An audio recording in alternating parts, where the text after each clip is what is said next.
continual tayo sa ating pangalawang laban. Palakpakan naman dito sa tablado ngayon. Diretsuhan agad. Sa aking kaliwa, Tondo represent. Palakpakan natin. Hesuyam.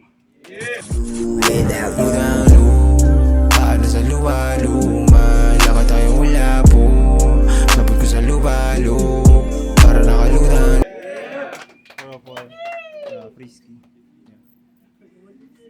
Sa aking kanan, Baguio represent. Palakpakan. 1.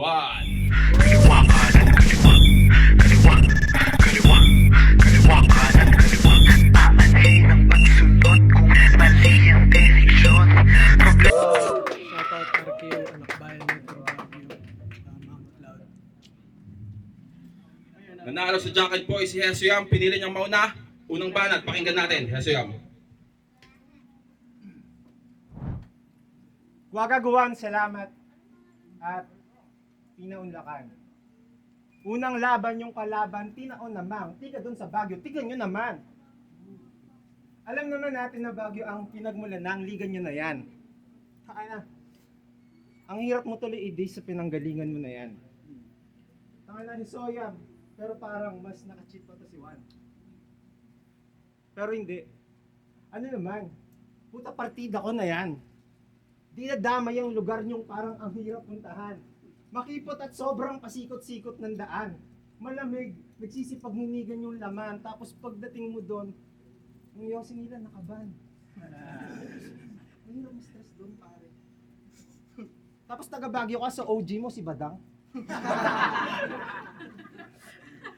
Pero hindi.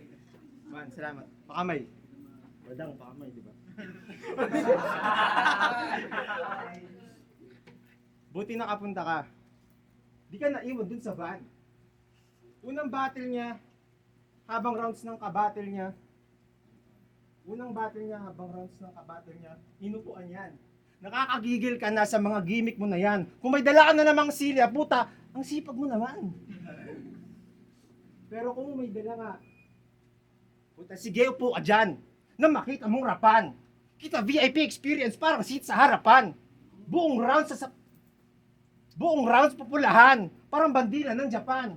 Wasak sa dayong itong beach, parang Filipino nung AFAM, yeah!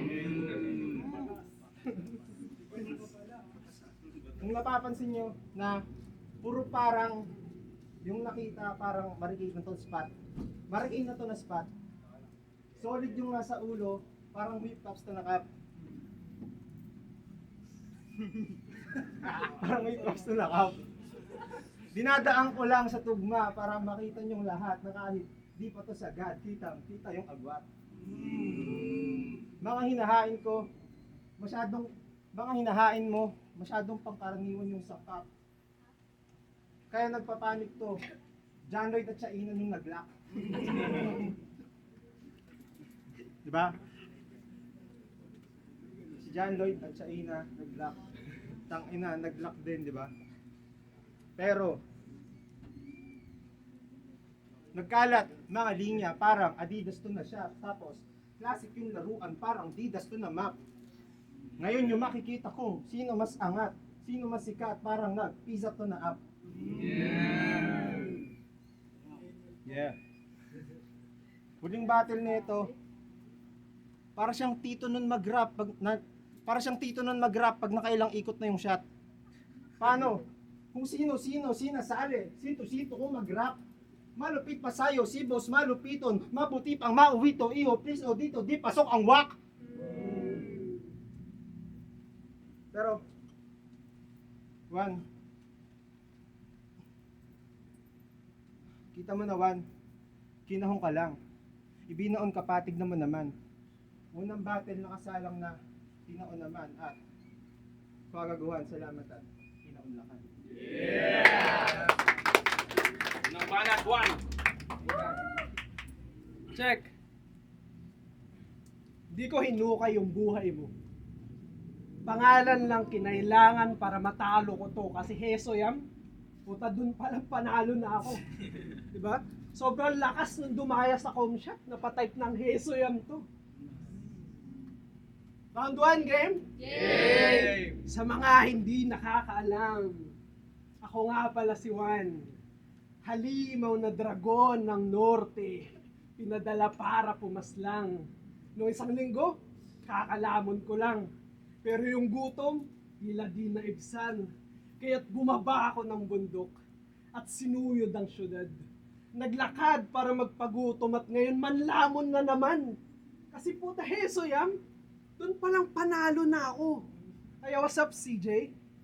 May dala ka bang gun bars dyan? Mas kung ako sa'yo, huwag mo nang subukan na hugutin. Kasi sa amin di yan uso. Walang gun bars dun sa Baguio, diretso pugot ulo. Diba? Kaya sasagasaan na kita, CJ, pero hindi police car aking gamit. Alam nyo kung ano? Ano?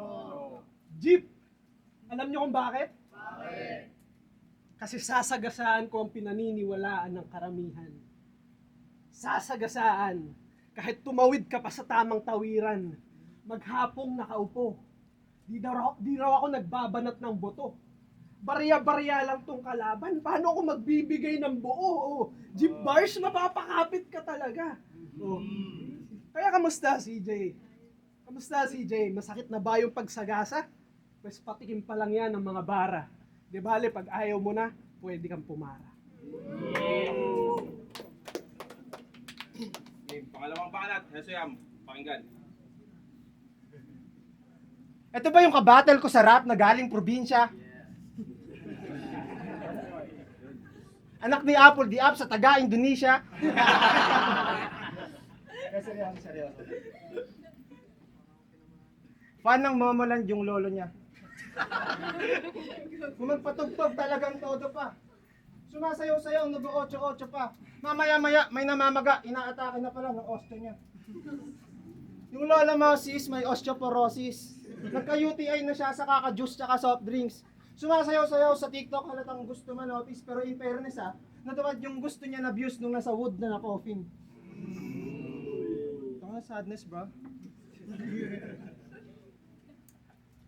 Tapos yung lola mo na koma. Paano pagkatapos tumomas?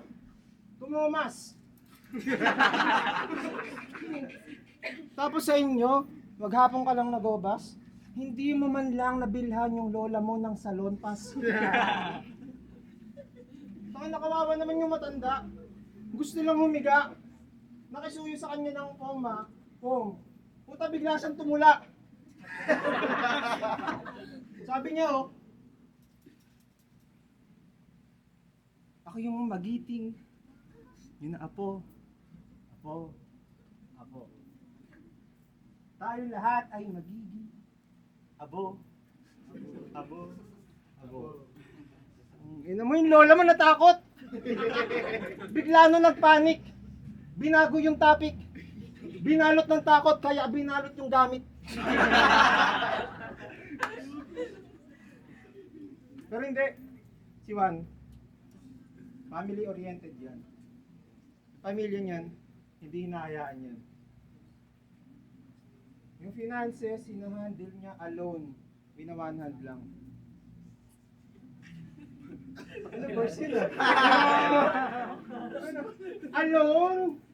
One hand? Utang ina shit! Malalim daw kasi siya, kaya okay lang na malunod siya sa debt.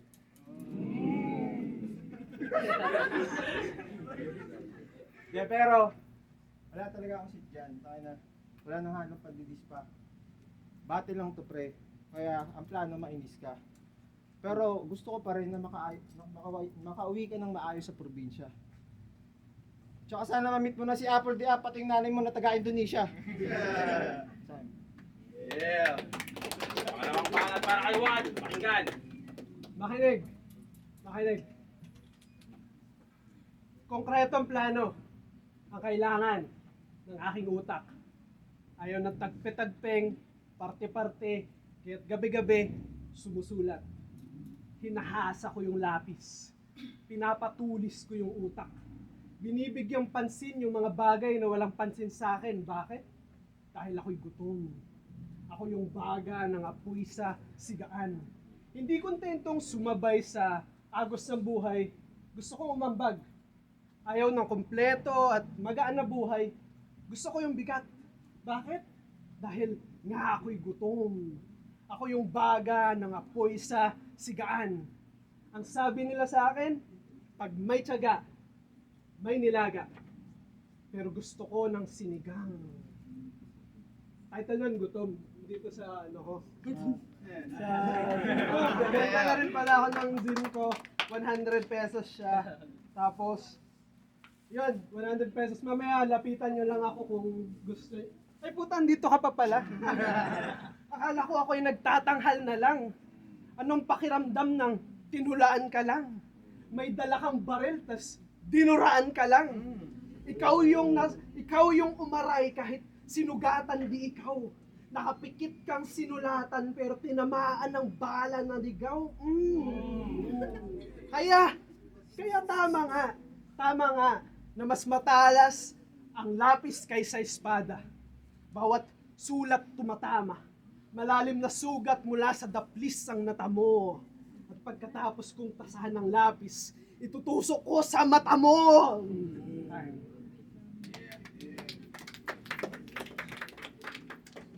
PDAK, pakinggan. Pangalan niya sa... Ulit, pre. Kakat mo na lang yun. Ano mo? Huling banat para kay Yesuyam. Pakinggan. Palakpakan. Pangalan niya sa FB, Jose Marie. Jose Marie. Ang aga mo naman, wala pang bare months. Pag chinek niyo yung kalendaryo, kaka-June pa lang din at July pa lang next month. Ang aga mo, putang ina, malamang isa ka sa naunang 5 sa entrance. Kasi, Jose Marie, ang aga mo naman, wala pang bare months. Kung sila Shanty Dope, may wadadadeng, wadawadadadeng. Ikaw, agadating. Aga-agadating, Brad. Agadating. Tangina, ang galing, Brad. Ang lupit pa ng iyong pendant. Malamang isa yan sa pangkomunikasyon mo sa mga yumao mo na descendants.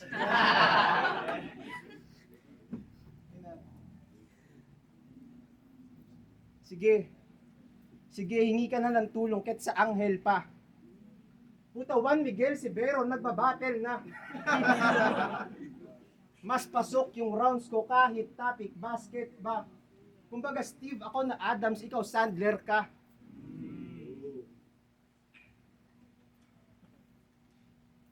Kung skills lang yung usapan, ako upper hand. Pero galing sa ilalim, sabay uppercut. Madadama pa rin pagkatapos parang aftershock. At sasakyan dala ko rito parang parking lot.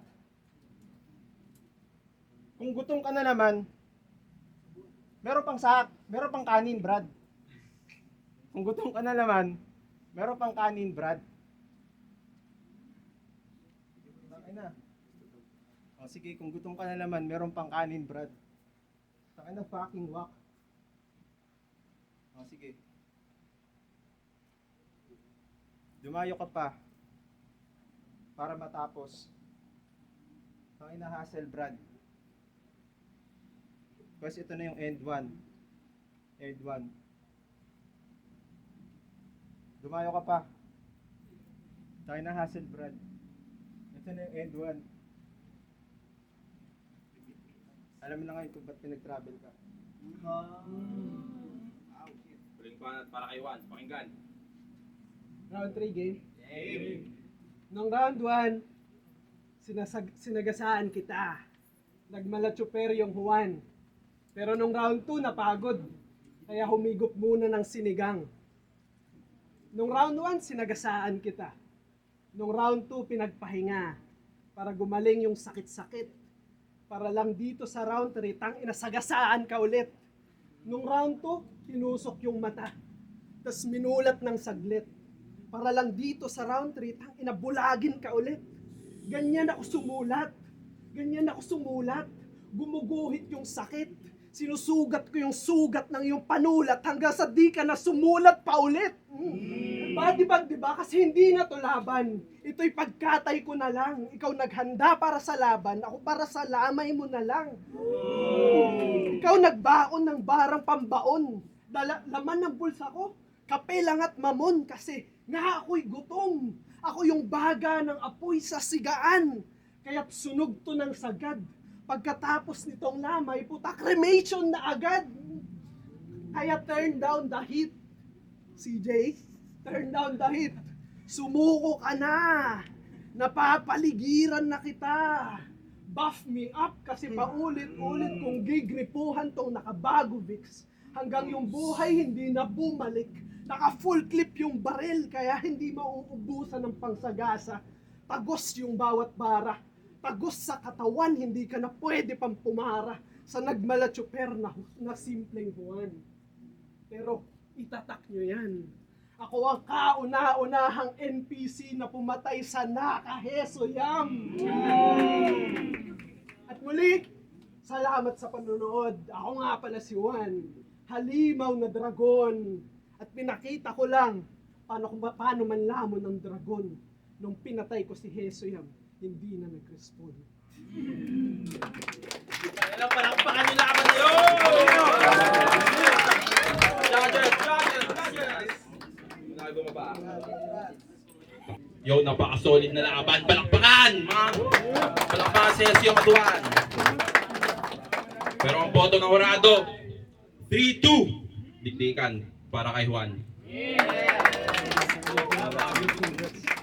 Shoutout RQ. Yo, para sa next laban, in-invite ko, Thank you. Batman! Judges mo na. Yo, collision ba? Mga yan.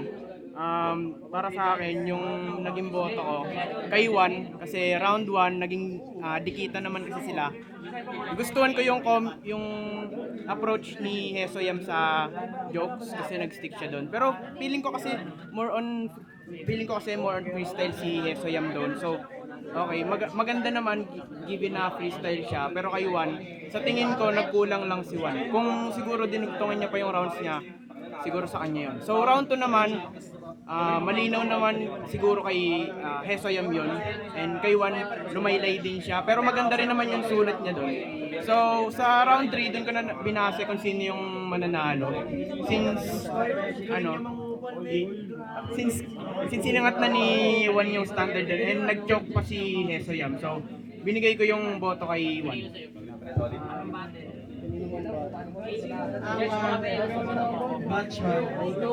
Ang binoto ko si Heso Yam. Round 1, mas trip ko yung flow niya. Tapos yung mga references and punchline pumapasok naman. Kay Iwan naman, gusto ko yung jeep bars, yung barya line, gano'n. Tapos round 1 Heso Yam, round 2 Heso Yam ulit. Mas trip ko yung jokes ni Heso Yam, yung punchline pasok lagi. Pero trip ko din yung pagka left field talaga ni Juan. Tapos round 3, binigay ko kay Juan dahil yun nga, set up yung 1-2 para sa 3 niya na, para sa akin malakas yung 3. Pero, yun, ang binato ko Heso Yam. Yo, check, Linus, mga yan batch 1. Wow! Personal preference ko sa battle si Juan, pero binoto ko si Heso Yam kasi para sa akin ang lakas ng konsepto ni Juan, kaso medyo laylay yung para sa akin yung round 1 and round 2 niya. Yung round 2 niya sobrang solid. So objectively binisyo sa punches, mga kumakagat, mas marami para sa akin kay Heso Yam. Kaya binoto ko si Heso Yam. Pero overall preference ko si Juan, pero binoto ko si Heso Yam. Yo, Drak. Shoutout ba nga yan? Binoto ko, ano to sa akin 2-1 siya. Round 1 at 3 binigay ko kay Juan. Pero yung round 2 binigay ko siya kay Heso. Mas nagustuhan ko yung style dito. Mas nagustuhan ko talaga yung kay Juan. Na parang, syempre parang level na ano niya, na sundutan niya. Tapos yung parang may mga sundot pa rin na nakakatawa din. Tapos iba yung mga, binilang ko rin yung mga punchline nila na tumatak sa akin. Pero ang tingin ko lang rin naman na kung mas malinis din talaga kay Hesoyam. Pero ano rin talaga, galing rin talaga nung mga sinusundot niya rin freestyle, okay din kay Hesoyam, kaya 2-1 sa akin, dikit na dikit to. Pero binase ko na lang talaga sa yung overall na mas nagustuhan ko. Mas nagustuhan ko kay Juan, pero props pa rin kay Hesoyam. Either way, okay yan. Hello. Yo, Blitzen sa shoutout sa Rap Light sa Modus. Yung round 1 pinay ko. Bale, solid yung pagiging multikulosa ni Hesoyam. Pero grabe kasi yung image din na napapakita ni Juan sa round 2. Binoto ko si Hesoyam kasi bitin yung round ni Juan.